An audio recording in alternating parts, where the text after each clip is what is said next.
Bien, alors le corrigé du numéro 115, page 33, donc vous aviez deux droites à tracer. La première, vous aviez l'équation réduite, où on vous disait qu'il fallait tracer la droite dont l'équation était y égale moins x plus 2. Alors il y a plusieurs façons de traiter ce genre de choses. La plus simple étant de faire un tableau de valeurs x, y, de manière à obtenir des points, les coordonnées de points. Et puis, vous placez les points et vous reliez. Vous savez que ça, c'est une fonction affine. Elle va donc se représenter par une droite.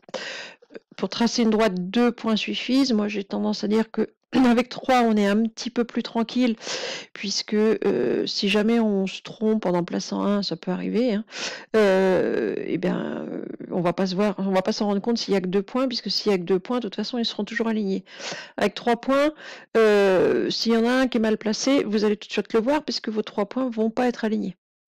Donc ça peut arriver quelquefois de mettre un 2 au lieu d'un moins 2, ou l'inverse, ou d'échanger l'abscisse et l'ordonnée. Donc moi je vous conseille de prendre les coordonnées de 3 points et non 2. Alors pour les obtenir, ici les calculs se font de tête, hein, vous donnez à x les valeurs que vous voulez, vous calculez le y correspondant. Si vous ne voulez pas vous embêter, le plus simple c'est encore de faire un tableau de valeurs à la calculatrice. Donc vous vous mettez sur le mode fonction. Ah oui, je peux pas avec ça. Fonction, voilà. Vous rentrez votre fonction, donc ici c'était moins x plus 2. Donc moins x plus 2. Et vous demandez votre tableau de valeurs et vous choisissez dans votre tableau de valeurs 3 points faciles à placer. Alors ici sur cette fonction-là, ils sont tous faciles à placer. Sur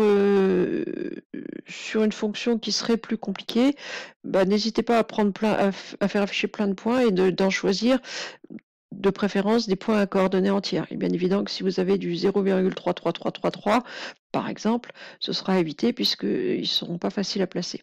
Donc ici, on a par exemple les points de coordonnées 0,2, 1, 1, 2, 0. Ça va me plaire. Alors, on y revient. Donc, on a dit 0,2, 0,2, 1, 1 et 2, 0.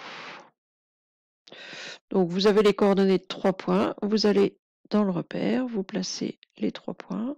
Donc, 0,2, il est ici. Je dis bêtise, 0,2, pardon, il est ici. 1, 1 et 2, 0. Voilà. Mes 3 points ont l'air d'être alignés. J'ai plus qu'à tracer la droite correspondante. Alors, on va essayer de ne pas se planter.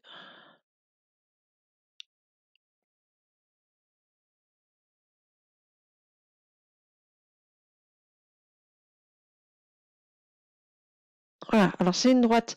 Vous allez placer 3 points. Il n'empêche que c'est une droite. Donc, vous arrêtez pas au segment entre les 2 points. C'est vraiment prolongé au-delà des 3 points que vous aurez placés. Donc, y égale moins x plus 2. Deuxième façon de faire, ici, pour cette droite-là, vous savez que le coefficient directeur, le nombre devant x, bah, c'est moins x, donc m vaut moins 1. L'ordonnée à l'origine vaut 2. Donc rien ne vous empêche de dire bah, l'ordonnée à l'origine vaut 2, donc je sais que ma droite, elle va passer par là. Donc sur l'axe des ordonnées, elle va couper au niveau 2.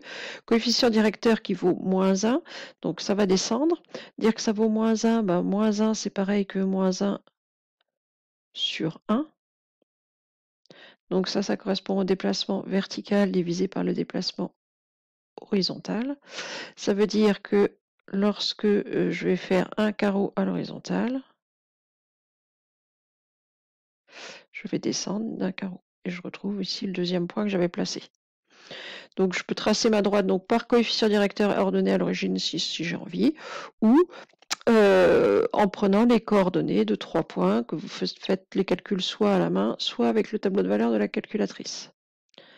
Deuxième droite qui ici était à tracer, donc il fallait que votre droite passe par le point de coordonnées A, moins 3, moins 4, donc on va commencer par lui. Donc moins 3, il faut que je descende plus bas. Moins 3, moins 4, donc il est ici.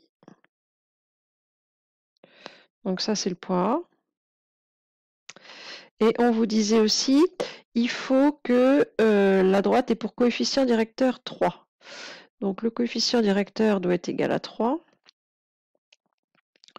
3, c'est pareil que 3 sur 1. Donc c'est le décalage vertical sur le décalage horizontal. Donc je sais que si je fais un carreau à l'horizontale, j'avance d'un carreau. Pour retourner sur ma droite, il va falloir monter de 3 carreaux. Donc je pars dehors puisque c'est mon seul point. Et je vais tracer une droite de coefficient directeur 3. Et là, ma droite.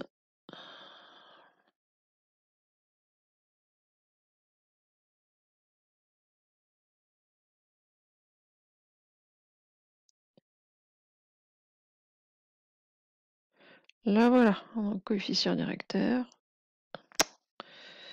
Le coefficient directeur vaut bien 3. Voilà, c'est tout pour cet exercice.